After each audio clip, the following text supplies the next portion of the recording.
Hello and welcome back to the Dante in a Year podcast. My name is Danny Fitzpatrick. Today we continue with Dante's Purgatorio, Canto 24. As always, we're reading from my new translation, illustrated by sculptor Timothy Schmalz. Please reach out to me if you'd like to get more information about getting your own copy.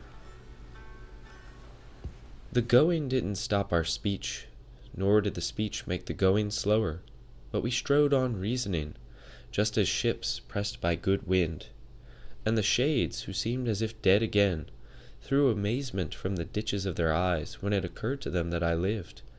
And I, continuing my sermon, said, "Maybe he goes up more slowly than he would, on account of others. But tell me, if you know, where Picarda might be, and tell me if I see someone of note among the people who so gaze upon me." I don't know which, between beauty and goodness, shone more in my sister, who triumphs now on lofty Olympus, elated in her crown. So he said first, and then, "Here it's not denied that each be named, and that our semblances are so milked dry by our diet. This," and he motioned with a finger, "is Bonaggiunta of Lucca, and that face there, more quilted with decay than all the rest, had the Holy Church in his embrace. He was from Tours, and in fasting he purges the Bolsena's eels a la vernaccia." Many others he named one by one, and all appeared content to be named, so that I saw no brooding face. I saw one hunger moved to use his teeth in vain, Ubaldino dalla Pila, and Bonifacio, who pastured many people with his crook.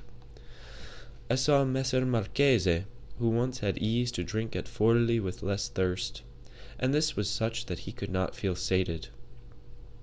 But as one does who looks and then attends, to one more than the others, so did I do to him from Lucca, who seemed more to have noticed me. And he was murmuring, and I don't know what I heard but Gentulca there in his mouth, where he felt the plague of the justice that so plucks them. "O soul," I said, "who appear so eager to speak with me, do so that I might understand you, and with your speech appease both you and me." "A woman is born. She doesn't yet bear the habit," he commenced, "but she will make my city please you, as much as make me condemn it. You go on with this vision within.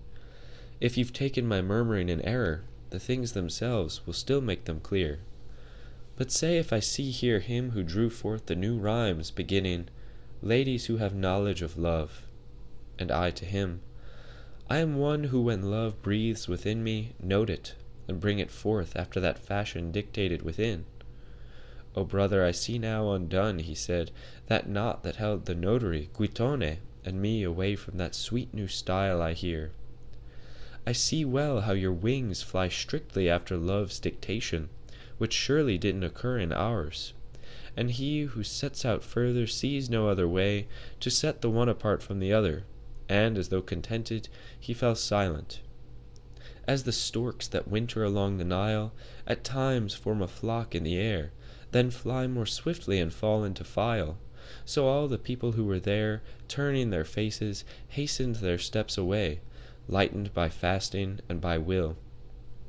And as the man worn out with running lets his companions go by, and ambles on until the heaving eases in his chest, so Forese let the holy flock pass on, and came along behind with me, saying, 'When will it be that I see you again?'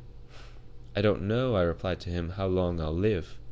But now my return could not be so swift that I'll not first be on this slope in will, in that the place where I was put to live from day to day more spoils its good, and seems disposed to sad ruin.' 'Now go,' he said. 'I see that one who holds most guilt dragged at the tail of a beast toward the valley where no guilt's undone. The beast goes more rapidly at every step, rushing ever more, until it crushes him and leaves the body vilely undone. These wheels don't have long to revolve,' and he directed his eyes to the sky, 'until that my words been unable to describe will be clear to you. Remain here for now, for time is dear in this kingdom, so that I lose too much going with you so, step for step. As sometimes at a gallop a horseman issues from the file of the cavalcade and goes to take the honor of the first engagement, So he parted from us with greater paces, and I remained on the way with those two who were such grand marshals in the world. And when he'd gone so far ahead of us that I cast my eyes out to follow him, as my mind cast after his words, there appeared to me another apple tree, its branches heavy and vivid, and after a little distance it gathered my sight to itself. I saw people below it lifting their heads, and crying I know not what at the fronds, as little children longing in vain, who beg while he who's begged does not respond, but, to make their wish the more acute, holds up their desire and doesn't hide it. Then they departed as though reassured, and we came in turn to the great tree, which refutes so many prayers and tears. Pass further on without pressing nearer. The wood is born of that above, bitten by Eve, and this plant rises of its root. I don't know who thus spoke among the branches, so that Virgil and Statius and I, drawn together, went on along the side that rises. Be mindful, it said, of those cursed ones formed in the clouds who, besotted, combated Theseus with doubled breasts, and of those Hebrews whose drinking showed them soft, so that Gideon dismissed their company when he descended from the hills upon Midian. So we pressed near the one of the two ways, hearing the guilts of the belly long followed by miserable gains. Then, spread again along the open road, we bore ourselves on 1,000 paces and more, each one pondering without words. "What are you thinking, you three who go thus alone?" a voice said suddenly, at which I shook myself as might idle frightened beasts. I lifted my head to see who it had been, and never now has glass or metal in a furnace been so lucent and red as the one I saw, who said, "Should you wish to mount upward, you ought to turn aside here. This is the way for him who wills to go to peace." His aspect had taken away my sight, so that I turned myself behind my teacher, as one who goes according to that he hears.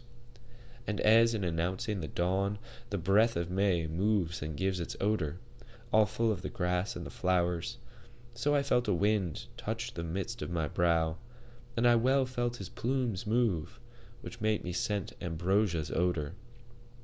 And I heard it said, "Blessed are those illumined of such grace that the love of taste can't cloud their breast with gross desire, as much as they ever hunger for what's just." Thanks for joining me for another episode of the Dante in a Year podcast. See you next time for Dante's Purgatorio, Canto 25.